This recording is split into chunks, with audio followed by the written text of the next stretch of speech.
मासूम 98 की रिलीज हुआ हिंदी फैमिली ड्रामा है जो एक मासूम बच्चा की कहानी है। इस फिल्म की जो मुख्य कलाकार है वो है नसीरुद्दीन शाह, शाबाना आज़मी। फिल्म की जो चाइल्ड आर्टिस्ट है वो हम देखेंगे जुगल हंसराज को और रुबीना मातूंडकर को। फिल्म की जो कहानी है ऐसे शुरू होते हम देखते हैं कि एक बच्चे को एक बूढ़े आदमी के साथ एक लाश के सामने, और ये बूढ़े आदमी एक स्कूल की मास्टर जी है और वो आकर स्कूल की पियोन के साथ मिलती है और पियोन से कहती है कि इस बच्चे को उसके पिता के पास भेज देना चाहिए। इधर हम देखते हैं कि दिल्ली में डीके जो है नसीरुद्दीन शाह वो आर्किटेक्ट है और उसकी पत्नी जो है बिंदु शाबाना आज़मी, दोनों की एक सुखाल फैमिली है और इस फैमिली में उनकी दो बेटी है। बड़ी बेटी है पिंकी जो है रुबीना मातूंडकर, छोटी बेटी है मिनी, और उनकी एक सुखी परिवार है जो बहुत ही सुंदर चल रही होती है। एक दिन उनकी जो फैमिली फोटो है उसको उनकी कुत्ता मिनी ने फेंक दी थी और ऐसे ही उनकी दुनिया में भी एक तूफान आती है। हम देखते हैं कि डीके के पास एक टेलीग्राम आती है, वहाँ पर लिखा होती है कि मास्टर जी उसे नैनीताल बुलाया है, और एक चिट्ठी भी आने वाली होती है, वह डीके नहीं आती। डीके ऑफिस जाकर नैनीताल फोन करती है और उसे वो स्कूल की पियोन फोन रिसीव करती है और उसे ये कहती है कि मास्टर जी भावना और एक बच्चे के बारे में ऐसे कुछ कहने वाली होती है, फोन कट जाती है और हम देखते हैं कि डीके यहाँ पर बहुत टेंशन में आ जाती है। और उधर हम देखते हैं कि बिंदु के पास वो चिट्ठी आती है और डीके उसे कहती है कि इस चिट्ठी को ऑफिस में भेज देने के लिए। डीके जब ये चिट्ठी पढ़ती है वो जान पाती है कि मास्टर जी उसे ये लिखा है भावना और उसके बेटे राहुल है, और राहुल के वो दिल्ली भेज रही है उसके पास। और हम देखते हैं कि डीके घर आती है, घर आकर वो बिंदु को इस भावना और उसके बारे में और राहुल के बारे में कहती है, और हम देखते हैं कि बिंदु यहाँ पर बहुत टूट जाती है और वो रोने लगती है। और ऐसे ही हम देखते हैं कि बिंदु और डीके के बीच दूरियां बढ़ती है और फैमिली में भी एक मानसिक छाई होती है। बिंदु अपनी दोनों बेटियों को ये कहती है कि उनके घर में एक लड़का आने वाला है जो उसकी पिता की दोस्त की बेटी है। ऐसे हम देखते हैं कि डीके राहुल को लेने के लिए स्टेशन जाती है और वो राहुल को लेकर जब गाड़ी में आ रही होती है, हम पहली बार राहुल को जो है जुगल हंसराज को देखते हैं, उसके मासूम चेहरे को, और हम देखते हैं कि राहुल डीके को ये कहती है कि वो आप उसके पिता को जानती है नहीं। डीके कहती है कि हाँ। राहुल घर आती है और मिनी पिंकी के साथ उसकी देखा होती है और वो बिंदु को भी नमस्ते कहती है। और खाने पे टेबल में हम देखते हैं कि बिंदु राहुल से दूर दूर रहती है। और हम देखते हैं कि राहुल एक दिन बिंदु अपनी दोनों बेटियों की देखकर गाने गा रही होती है और राहुल को खपा जाती है और उसको उसकी माँ की याद आती है। ऐसे ही राहुल बिंदु के साथ भी घुल मिलना चाहती है। बिंदु राहुल से दूर दूर रहती है क्योंकि राहुल की देखने के बाद उसे डीके की धोखे की याद आती है। ऐसे ही हम देखते हैं कि समय जा रही होती है। एक दिन डीके अपनी फैमिली फ्रेंड के साथ एक पिकनिक पे जाती है। वहाँ पर वो अपने दोस्त को राहुल के बारे में विस्तार में कहती है। वो कहती है कि वो अपनी स्कूल की एक एनिवर्सरी की मैं गई थी, वहाँ पर उसके साथ भावना के साथ परिचय हुआ था और भावना की गार्डियन है मास्टर जी, और उसके भावना के बीच एक रिलेशन हो गए थे और राहुल डीके और भावना की बेटा है। और हम देखते हैं कि राहुल या मिनी और पिंकी के साथ घुल मिल जाती है और वो तीनों मिलकर बिंदु के लिए एक चूड़ी की बॉक्स बनाती है और पिंकी बिंदु को ये कहती है कि राहुल ने उसके लिए बनाया है। हम देखते हैं कि बिंदु बहुत खुश होती है और जो वो राहुल को जब प्यार करने वाली होती है बट वो नहीं करती। और रात को हम देखते हैं कि जब बिंदु अपनी चूड़िया बॉक्स में रख रही होती है वो हंसती है और वो राहुल के घर जाती है। हमें उसे एक भावना की एक फोटो एल्बम मिलती है। वह देखने के बाद उसे डीके और भावना के बारे में याद चली आती है और वहां से दौड़ कर चली आती है।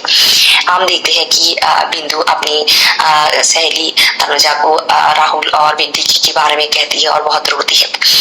ऐसे ही चल रही होती है और एक दिन राहुल को हाथ में बहुत चोट लगती है और वो आकर बिंदु को माँ बुलाती है, पर बिंदु से कहती है कि मैं तुम्हारी माँ नहीं हूँ। रात को जब खाने पे टेबल में मिनी ये कहती है कि राहुल को चोट लगी है, डीके बिंदु से कहती है राहुल को कैसी चोट लगी है, बट बिंदु कहती है बिंदु कुछ नहीं कहती, दोनों के बीच ये लेकर बहस हो जाती है।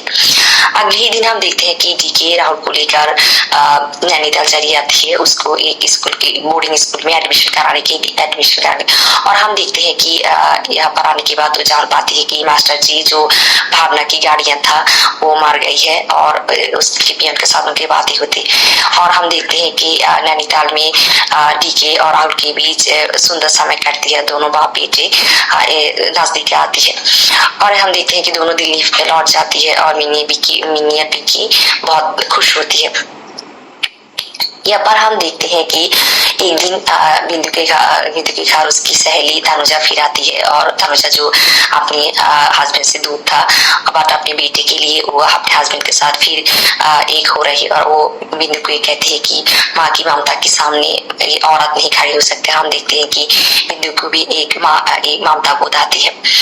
ऐसे एक दिन हम देखते हैं कि डीके राहुल को लेकर स्कूल ऑफिस जाती है और वहाँ पर वो राहुल की एडमिशन की कागज रेडी कर रही होती है। वहाँ पर राहुल को एक चिट्ठी मिल जाती है, जो चिट्ठी राहुल डीके को मास्टर जी ने लिखा था और राहुल ये चिट्ठी पढ़ लेती है और जान जाती है कि डीके उसके पिता है।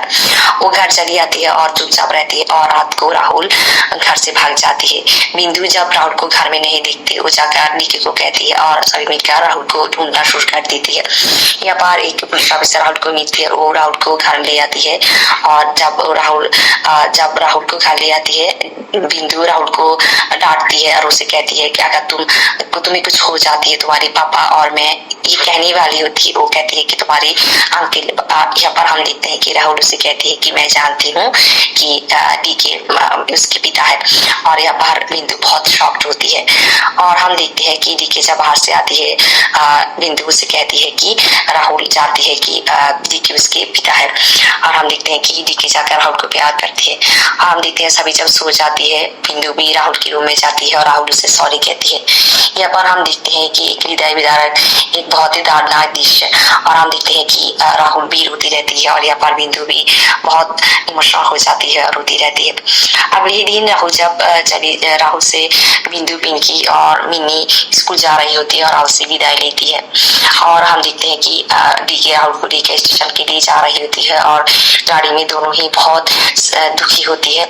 और हम देखते हैं कि जब पियोन राहुल को लेकर ट्रेन में उठ रही होती है, तब डीके राहुल को ये कहती है कि राहुल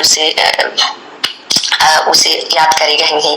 राहुल उसे कहती है कि वो उसकी पापा है, उसे वो जरूर याद करेगा। हम देखते हैं कि दोनों इमोशनल हो जाती है। और उधर हम देखते हैं कि स्कूल में जा रही होती है मिन्नी, पिंकी और बिंदु। तब मिन्नी बिंदु को राहुल की एक ड्राइंग की स्केच बुक दिखाती है। वहाँ पर राहुल एक फैमिली फोटो आका था और वहाँ पर वो उसकी स्केच को काट दिया है। और ये देखने के बाद बिंदु घर में आती है और अपनी सर्वेंट से ये पूछती है कि राहुल डीके कहाँ है और सर्वेंट उसे कहती है कि वो स्टेशन के लिए ये चली गई है। उधर हम देखते हैं कि डीके राहुल के लिए पानी की बोतल लेने के लिए स्टेशन से बाहर आती है। जब वो स्टेशन जाती है, देखती है कि गाड़ी छोड़ दिया। वो मायूस होकर अपनी गाड़ी के सामने आती है और वो देखती है कि यहाँ पर मिन्नी, पिंकी और राहुल को एक साथ, और वो खुश हो जाती है। और पिंकी उसे कहती है कि बिंदु उसकी माँ उसे वो लोगों कहे कि राहुल उन लोगों के साथ रहेंगे। और यहाँ पर हम देखते हैं कि बिंदु डीके को कहते हैं कि चलो घर चलती है और ऐसे ही बिंदु राहुल डीके को भी माफ कर देती है और उनकी एक खुशहाल दुनिया शुरू होती है। ऐसे ही फिर एक बार एक सुखी फैमिली की एक चित्रायन हम देखते हैं और शेष होती है इस फिल्म की कहानी। धन्यवाद।